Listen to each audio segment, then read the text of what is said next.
It began with a suspected chemical attack on the besieged Syrian town of Douma. The US and its allies have agreed to respond against Bashar al-Assad's regime. President Donald Trump tweeted his plans for missile strikes, despite Russia's plans to intercept them. Russia vows to shoot down any and all missiles fired at Syria. Get ready, Russia, because they will be coming, nice and new and smart. Then on Wednesday, Saudi Arabia says it shot down missiles and drones launched from rebel-held areas in Yemen, showing the improved military capabilities of pro-Iranian rebels. Those events have raised tensions in the Middle East and impacted the global economy as investors fear oil disruptions. Oil prices have risen almost 7% this week, touching $72 a barrel. Prices hit a 3-year high on Wednesday. That's despite the global supply of oil rising. US shale growth is propping it up, as oil cartel OPEC says its crude output fell last month by 200,000 barrels a day. OPEC, along with Russia, is cutting output to try and boost prices.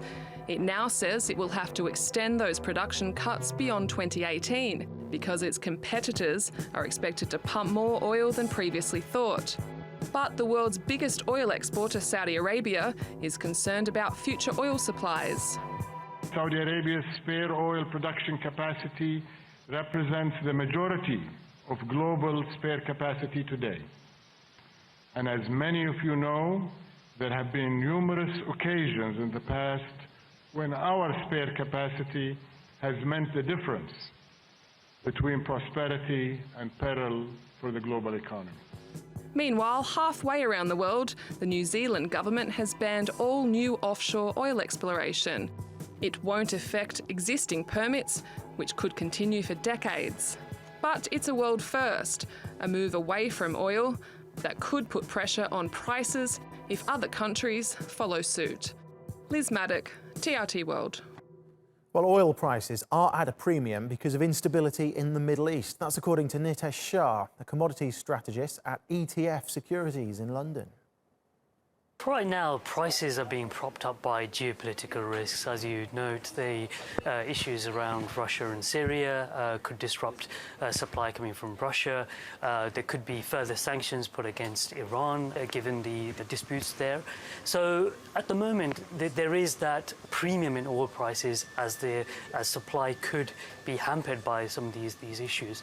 But on the flip side, US production is increasing substantially, and is doing so because prices are quite elevated. Brent's above $71, WTI is above $66, and for shale producers to break even, they only need oil prices to trade around $50. So there's plenty of headroom for US production to keep expanding. Under current circumstances, I don't think that demand can grow as strongly as the likes of the International Energy Agency are expecting.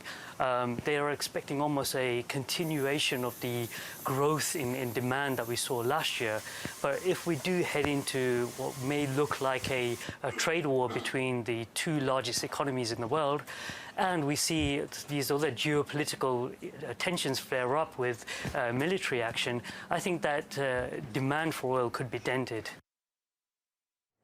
Well, Stephen Schork is the editor of the Schork Report. That's a daily rundown of the energy markets, and he joins us from Villanova, Pennsylvania right now.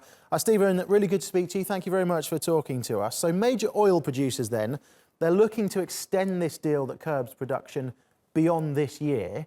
How do you think that's likely to contrast with these new US sanctions on Russia?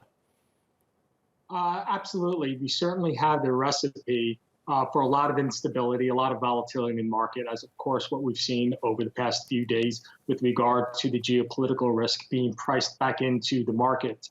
What we have to also consider, though, is there are some headlines with regard to the fall in OPEC production in its latest monthly update. But let's keep in mind the reason that fell was because of the decrepit state that is the state of Venezuela and their industry. So their production continues to fall off the charts. So that certainly is a supportive factor in this market. But let's keep in mind, we are now 2 years into production cuts coordinated by OPEC in Russia. and they've yet to balance the market. And now we're talking about extending these cuts all the way to next year. And of course, the big difference here is the rapid growth in U.S. shale production.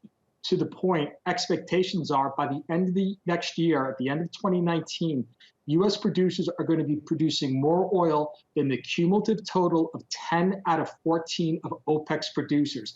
Everything combined from Kuwait down to Equatorial Guinea, the United States will be producing more oil. So there's still a significant amount of oil about to hit the market, which should help temper these geopolitical fears. You mentioned that key word there, instability. Now, OPEC Secretary General says that the market stability can be reached by the second or third quarters of this year. If that does happen, do you think it's sustainable in any way? At this point, I do think oil prices are at an elevated level. I think with the price run-up we've seen over the past few days, nearly $5 a barrel, that was strictly on the fears. So if we get to see stability, geopolitical stability, that's at least $5 that this market's going to come out of. And what's happening now is we're now in the peak demand season, and well, approaching the peak demand season here in the Northern Hemisphere. So right now, demand for crude oil is very strong as refiners are coming out of their maintenance season, and they're boiling a lot of oil.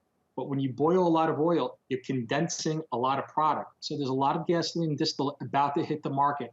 So barring any, God forbid, catastrophes taking place in the Middle East, we've likely seen at this point oil at its highs, and I would expect in the not too distant future for oil to retrace back down into, for the Brent crude oil market, that would be oil in the $65 to $60 range, and in the NYMEX WTI market, oil in the low $60 to high $50 range. So you're not holding out much expectation then that Saudi Arabia's wish to see oil at $80 a barrel is going to be met? And I love the way you just phrased that, because there was some bullish speculators coming into the market because OPEC, quote unquote, needs $80 a barrel oil to balance their budget. Markets do not work on the basis of a producer's need for a certain price. The market is going to pay what the market's going to pay.